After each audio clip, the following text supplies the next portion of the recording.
On est mercredi et qui dit mercredi dit sortie cinéma. Faisons un point sur les films qui nous attendent en salle ce mercredi. On commence avec le nouveau film de Pedro Almodovar qui s'appelle Autofiction. Ça raconte l'histoire de Raoul qui est un cinéaste en pleine crise créative. Lorsqu'un drame frappe l'une de ses plus proches collaboratrices, il s'en inspire pour écrire son prochain long métrage. Il imagine Elsa, une réalisatrice en pleine écriture dont le parcours commence à refléter le sien et les deux cinéastes deviennent les deux facettes d'un même personnage, d'une même personne, et on va suivre un peu l'évolution de ce cinéaste.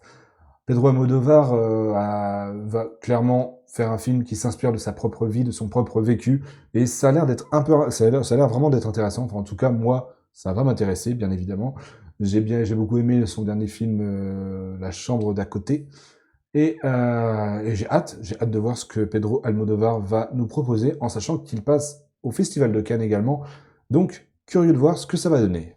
Nous avons aussi un film d'horreur, un film de André Overdal, je ne sais pas si je le prononce bien, désolé, qui s'appelle Passenger, qui a l'air d'être un petit film d'horreur, petit budget, un truc un peu indépendant, qui a l'air assez sympa. La bande-annonce est un peu mystérieuse, on comprend pas trop ce qui se passe, mais ça a clairement l'air d'être inspiré de La Dame Blanche, si je ne me trompe pas. En tout cas, ça a un rapport avec un passager dans une voiture. Bref, ça a l'air d'être hyper intriguant.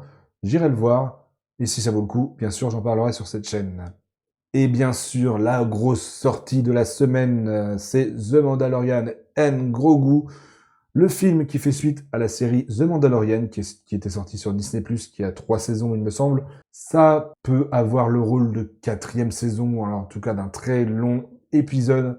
Je suis à la fois mitigé et j'ai hâte.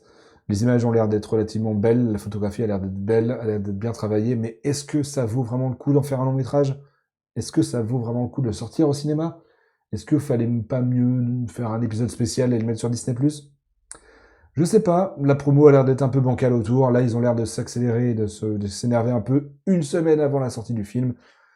À voir ce que ça va donner. Bien évidemment, ce sera le film que je vais couvrir lors de ma critique cette semaine.